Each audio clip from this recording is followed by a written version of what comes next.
We have a couple of questions in the Q&A asking whether I'm still in this euro versus the US dollar trade. Now, in the prior video, you guys would have heard me say that after that jump to the upside, I actually moved my stop to break even. So it was a risk-free trade.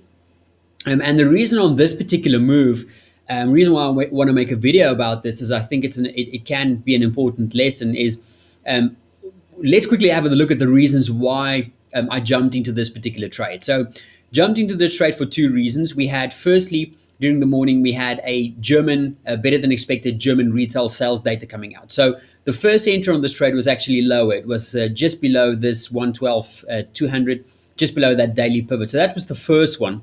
And then after we had the IFO data coming out, or the IFO comments coming out, so we had IFO comments for Germany. Let me just quickly find that in the terminal to show you guys. Here we go. With German IFO Institute sees gradual recovery of German economy after the pandemic slump, and also came in with a slightly better forecast than prior for GDP. Now, obviously, Germany, the biggest contributor in terms of GDP for the euro. So, in my view of these events, I saw potential for upside in the euro on the back of that. Also on the back of the better than expected German data.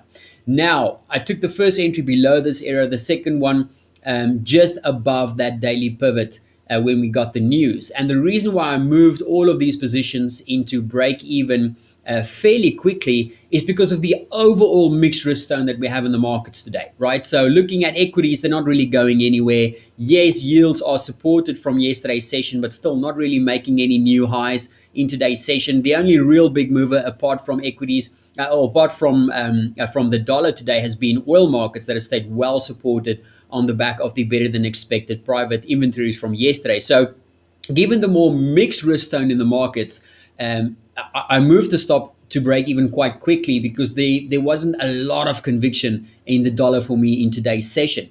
And the reason I'm saying that is with that more mixed risk tone we have going on the markets, it can be very easy for the markets to reverse this downside on the dollar. And we can see the dollar trading much higher in a very short space of time because there's no current major catalyst driving the market quite strongly.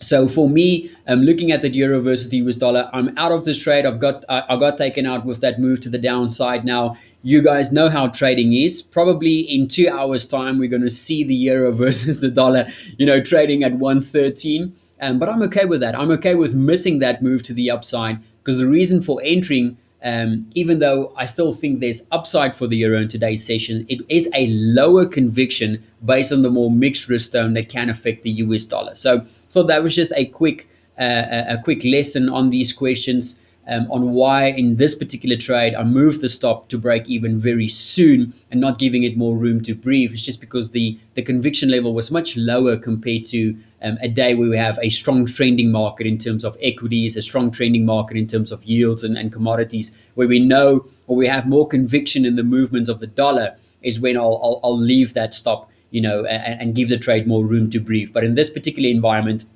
I'm okay with being taken out of that trade, and I'm okay with it. If we see it in 2 hours from now, trading back at 160, 112.60 or 112.70 at the original target, I'm okay with missing these moves in these more lower conviction environments. So just thought that was a quick opportunity for a reason on why chose to trade this specific trade in this specific way.